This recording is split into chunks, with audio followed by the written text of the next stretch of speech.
SER Podcast. Hola, soy Javier Ruiz y esto es Hora 25 de los negocios. Hoy, después de haber jugado el partido de enero a julio, después del primer tiempo, hoy, segunda parte económica. Se ha jugado la primera parte del partido económico y el primer tiempo ha sido un primer tiempo muy duro, porque ha sido un tiempo en el que se ha disparado la inflación, en el que se ha frenado el crecimiento y en el que solo ha aguantado el empleo. Ahora se pita la segunda parte, nos queda un semestre de partido.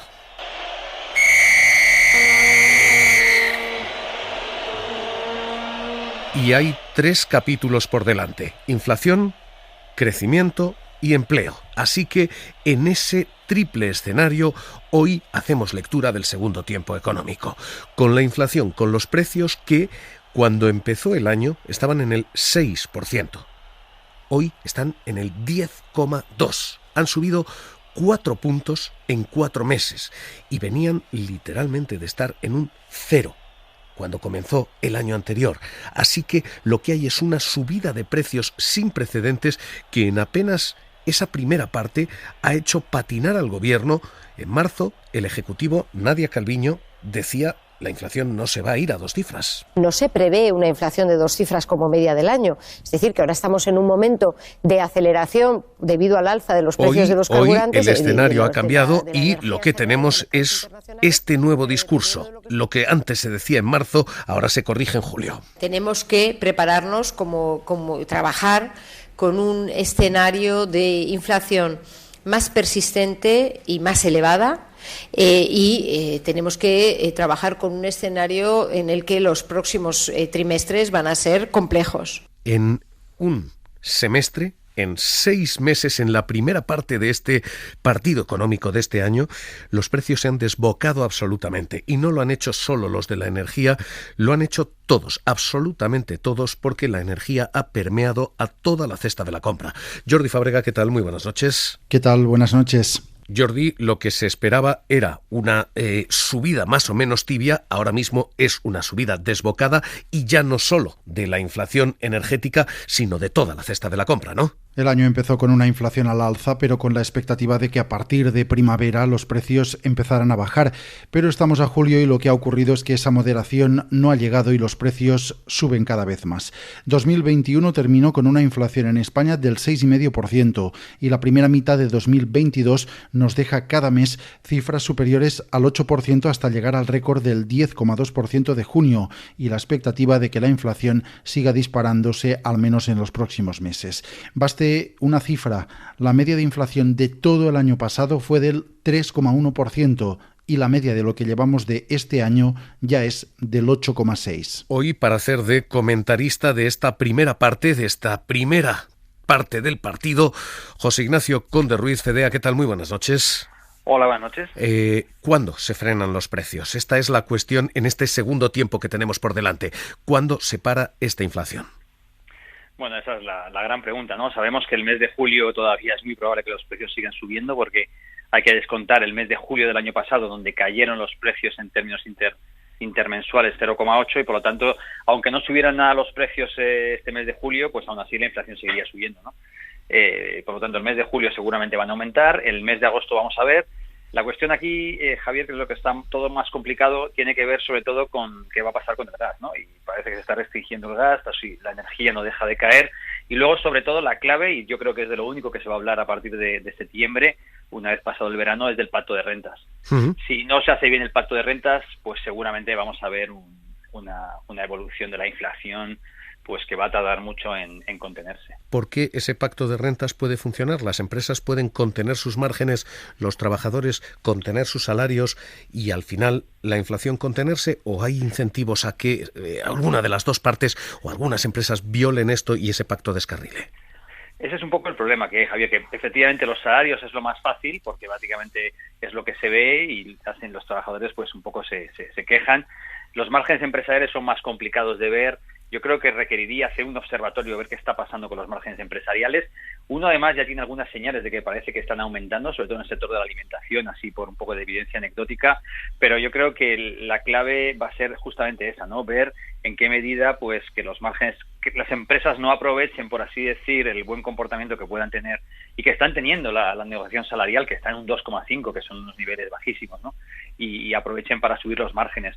Pero, Javier, yo creo que aquí también tiene que entrar el gobierno ofreciendo algo, y yo creo que tiene cosas que ofrecer, por ejemplo, el tema del alquiler, por ejemplo, el abono transporte, financiarlo y hacerlo gratuito, prácticamente gratuito, etcétera, y luego seguramente pues van a tener que entrar pues también las pensiones, en concreto las pensiones que no son las más bajas, evidentemente. Yo creo que se requiere un pacto de rentas, pero no pensado en que se va a perder el poder adquisitivo, sino pensado en frenar la inflación, pero que luego hubiera un compromiso en los próximos años de recuperación de ese poder adquisitivo, porque los salarios en el medio plazo no pueden perder poder adquisitivo, porque eso también es malo para el crecimiento.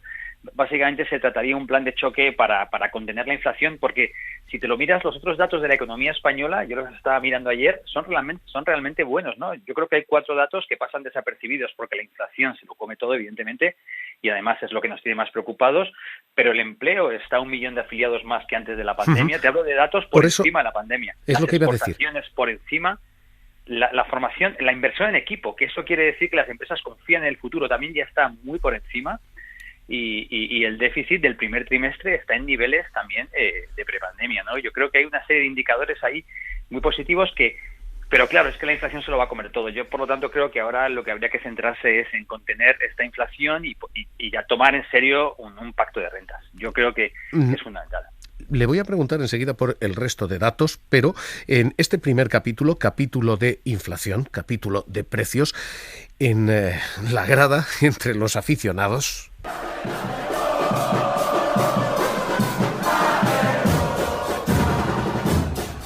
solo hay una preocupación, y es, oiga, ¿qué pasa con mis precios y qué pasa con mis hipotecas?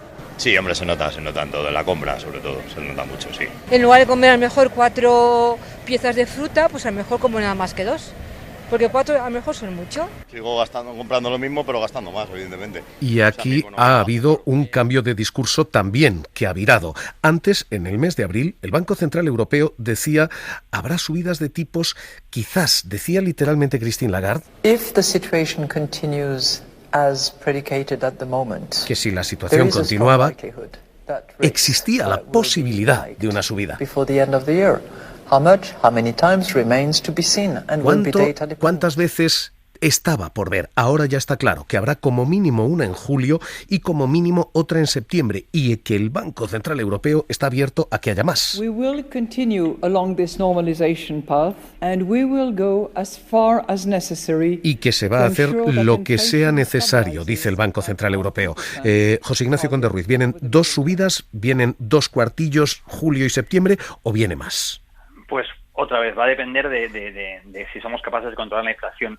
Es que, para que la gente entienda, ¿no? Cuando tienes un fenómeno inflacionario, una forma de pararlo es meterle recesión a la economía, ¿no? Y entonces lo que hace el Banco Central Europeo es subirte los tipos para, por así decir, ahogar la demanda, y entonces al caer la demanda, pues consiguen contener los precios. Yo creo que ahora mismo Europa no tiene una situación como Estados Unidos, que es claramente una inflación por la demanda. Aquí hay mucha causa que viene por la oferta, pero claro, si ellos ven que la inflación que viene por la oferta acaba generando lo que se llaman efectos de segunda ronda, que se acaba trasladando a salarios, y por lo tanto ya vas a convertir el problema no en problema de oferta, sino también de esta espiral de salarios, precios, etcétera, entonces sí que se va a sentir obligada a hacerlo. Pero claro, esto digamos que tendría que ser generalizado, ¿no? Es verdad que la inflación ahora mismo estarán muy preocupados en el Banco Central Europeo porque está disparada prácticamente en todos los países, pero ojo, si los países somos capaces de controlar estos efectos de segunda ronda, pues yo creo que ellos no tienen esa necesidad agresiva de subir tipos como se tienen en Estados Unidos. Todo esta es la primera clave en esta segunda parte que nos viene, segundo tiempo del partido. La de qué va a pasar con nuestros precios y con nuestras hipotecas, préstamos y demás. Y luego está la de si la economía arranca o no arranca, si hay remontada o no hay remontada, si hay partido. Luka Modric juega de nuevo para Carvajal que toca por medio encontrando el espacio con Casemiro la apertura para Valverde. Venga Valverde. Si hay remontada o no en el segundo. Tiempo ahora mismo, porque porque de momento lo que tenemos es muy malos signos. La Unión Europea está recortando sus previsiones de crecimiento. Estados Unidos tiene un pie ya en la recesión. Ha caído un 1,8 en un trimestre consecutivo más en rojo significa que ya está en recesión, y en España se han ido recortando poco a poco las previsiones de crecimiento. La de la Comisión Europea para el gobierno español y para España estaba primero en un 4, está luego en un 3,4%. El gobierno ha virado también su discurso de el fuerte crecimiento que anunciaba inicialmente Nadia Calviño. Todos los organismos prevén un fuerte crecimiento en el caso de España. Es verdad que el primer trimestre del año fue más flojo. Nos hemos ido a una situación más complicada durante más tiempo, decía. Tenemos que prepararnos como trabajar con un escenario de inflación más persistente y más elevada. Tenemos que trabajar con un escenario en el que los próximos trimestres van a ser complejos.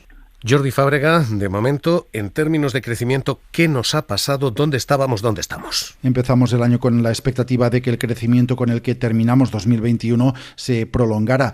La segunda mitad del año pasado nos dejó tasas de crecimiento trimestrales superiores al 2%, pero todo eso se ha frenado en el inicio de 2022. El primer trimestre nos trajo un crecimiento casi inexistente, solo un 0,2%, y el segundo, aunque no tenemos los datos oficiales aún, parece que será algo mejor, pero sin tirar cohetes porque el ritmo será muy inferior al del año pasado, por culpa de un consumo que no está subiendo lastrado, entre otras cosas, por la inflación. José Ignacio Conde Ruiz, CEDEA, y en términos de crecimiento, ¿qué? ¿La economía española se sostiene?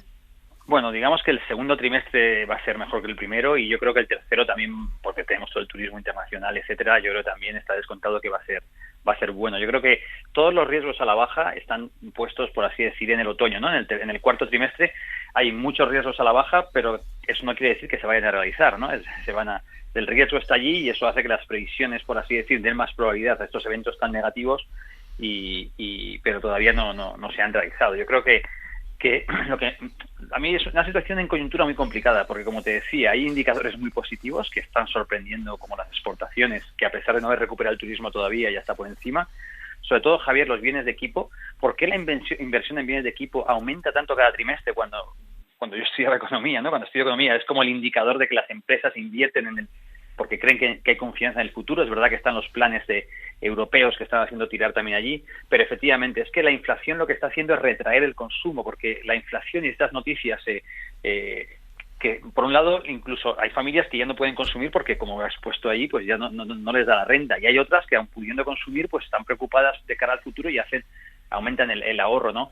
Y esto es lo que ahora mismo nos estamos jugando en el crecimiento, ¿no? Si seremos capaces de que el consumo remonte o no, y efectivamente ahora hay tantos riesgos a la vista, en particular este último, ¿no? De que igual se corta el gas, ¿no? Cuando en septiembre que está por allí ese escenario, y por lo tanto, pues hay muchos riesgos, y por desgracia prácticamente todos son a la baja, pero ojo, eso no quiere decir que se vayan a sustanciar, ¿no? Bueno, en cualquier caso, hemos visto crecimiento, hemos visto precios, nos queda una banda más en todo este terreno de juego, que es precisamente qué hacen los jugadores, qué hace el paro y qué hace el mercado laboral.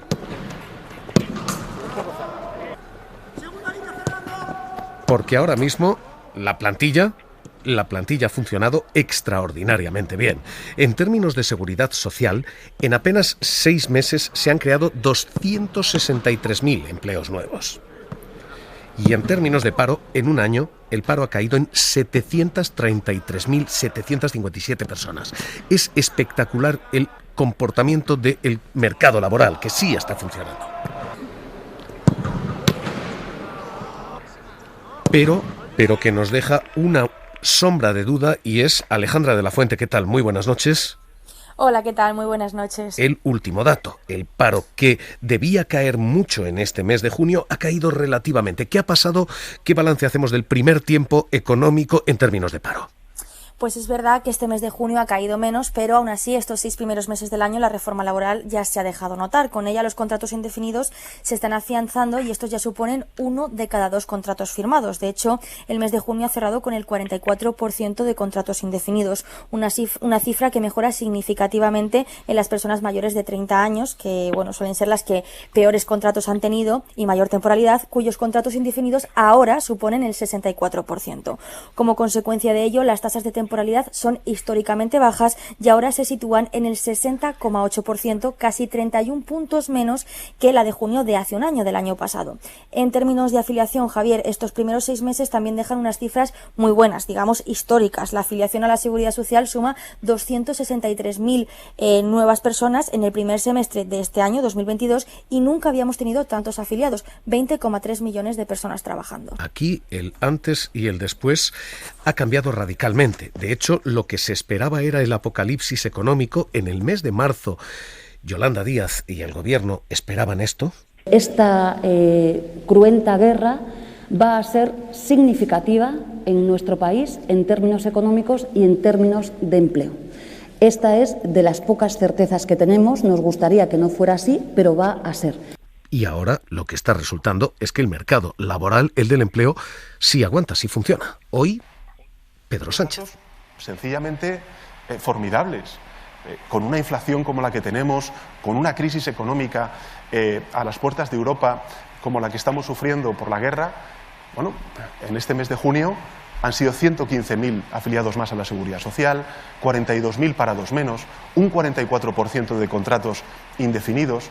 Tenemos más de 740.000 afiliados a la Seguridad Social con contratos indefinidos que antes de la pandemia. Así que ahora mismo la pregunta en esta banda del terreno de juego, la del empleo, José Ignacio Conde Ruiz, Fedea, es: ¿el empleo se sostiene? ¿Sigue tirando? Sí, la verdad que los datos del empleo son muy buenos y yo creo que nos ha sorprendido un poco a todos, ¿no? Y es que es cierto que quizás el último mes ha desacelerado un poco, pero la tasa de crecimiento ha pasado del 5 al 4,5, si recuerdo bien, que son unas tasas de crecimiento de economías en expansión. Y además lo está haciendo, date cuenta, Javier, después de una reforma laboral que endureció la contratación temporal y por lo tanto uno pensaba, a ver si se han pasado con la reforma y ahora pues no contratan a nadie. No, la calidad del empleo está aumentando de forma increíble, como habéis mencionado, y encima no solo la calidad, sino también la cantidad, ¿no? Está aumentando mucho y esto al final va a tener efectos muy positivos sobre la productividad. Yo creo que desde el mercado laboral nos están llegando unas noticias muy buenas y además, como decís, ¿no? El récord histórico de afiliados, nunca antes hayamos tenido en nuestra historia, que es que se dice pronto, tanta gente afiliada a la Seguridad Social, y un poco es que por eso decía que es difícil hacer coyuntura, ¿no? Porque ves estos datos tan absolutamente increíbles, pero claro, luego por otro lado ves lo que está pasando con el consumo, que no despega, lo que pasa por la inflación, etcétera. Tienes esta dualidad, ¿no? de datos, pero yo creo que el mercado laboral no está dando las mejores noticias y al final eso es positivo, ¿no? Es verdad lo que decías del paro registrado con respecto a los afiliados, pero es que date cuenta, Javier, que cuando te dan el dato de afiliados te dan la media de afiliados del mes, pero cuando te dan el dato de paro registrado te dan a último día de mes. Entonces eso es muy sensible a cómo acaba el mes. De hecho, si lo miráis, el último día del mes se despidieron 300.000 personas y ese es el dato del paro que te dan, el del último día, ¿no? Y por eso hace complicado analizar el paro registrado. Yo siempre prefiero para el paro analizar la EPA, pero sí que yo creo que está pasando un poco así. Mucha creación de empleo, pero en cambio el paro no cae a ese ritmo. Pues José Ignacio Conde Ruiz, Fedea, gracias por estar con nosotros aquí en Hora 25 de los Negocios. Un abrazo. Un abrazo fuerte, Javier. Ahora mismo esto es lo que tenemos en los 3 marcadores: crecimiento, paro y sobre todo inflación. De momento nada está escrito, de momento hay partido.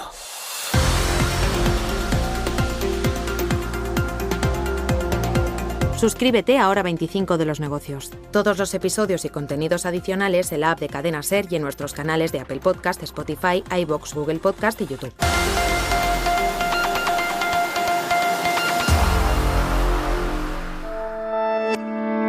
Cadena SER. La radio.